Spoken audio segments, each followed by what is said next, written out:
You're listening to the WWNO Classical Network. Hi, this is Paul Mawson.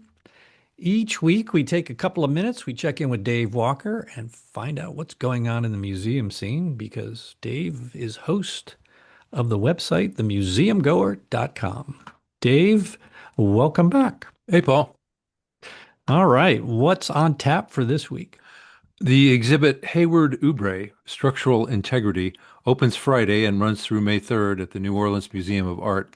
Organized by the Birmingham Museum of Art and curated by that museum's Caitlin D. Crawford, the exhibit features 52 sculptures, paintings, and prints and will offer an overview of Oubre's training and teaching and, of course, his art.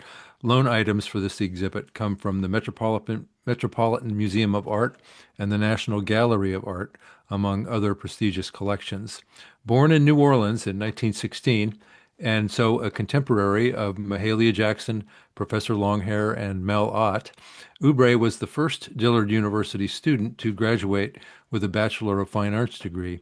He went on to teach at several historically black colleges and universities, Florida A&M, Alabama State, and Winston-Salem State, and the exhibit explores how black artists and art departments at HBCUs shaped the artistic landscape of the 20th century. Oubre is best known for his modernist three-dimensional sculptures made of heavy-gauge clothes-hanger wire.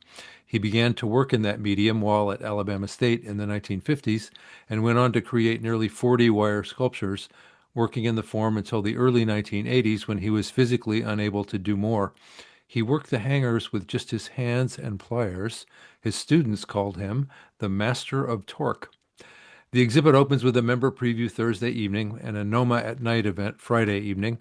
More on the exhibit and both events at noma.org.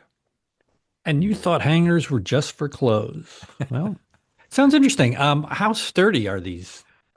Actually, quite sturdy. Curator Crawford, in a video produced when the show opened in Birmingham, explained that an almost life-size Oubre sculpture of a horse, which appears to be practically weightless, is strong enough to support the weight of a child rider. One possible clue to the strength and skill required to make such a piece is the chapter of Oubre's life story that saw him serving in World War II. He was drafted and served with regiments of African-American soldiers who worked on a 1,500-mile military supply route between Alaska and the lower 48. The road, now known as the Alcan, or Alaska-Canada Highway, was conceived in the wake of Pearl Harbor and was accelerated after the Japanese invasion of the Aleutian Islands. You can imagine the weather conditions the men endured: bitter cold in one season, mosquito clouds in the next. After the war, Oubre used the GI Bill to earn an MFA at the University of Iowa. In public programs, Thursday promises a couple of major openings. At the Ogden Museum of Southern Art, an Ogden After Hours event starting at 6 p.m. will launch the photography exhibit Herman Leonard, Images of Jazz, mentioned here a couple of weeks ago. There'll be live jazz, a food pop-up, and gallery access. More at ogdenmuseum.org. And at the Presbytere, a free public reception at 6 p.m. Thursday will open the exhibit Origins of New Orleans Black Carnival Society, the story of the Illinois clubs. More at louisianastatemuseums.org.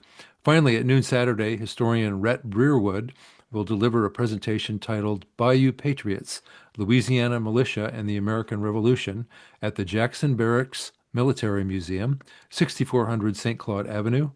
More at goguardmuseums.com. That's G-E-A-U-X, guardmuseums.com. That's right. Louisiana did play a role in the American Revolution. Did. So learn more about that. And anything that we talked about, you can check that out at Dave's website, themuseumgoer.com. And we check in with Dave each week. Dave, thanks so much. And we will see you next week. See you then. Thank you.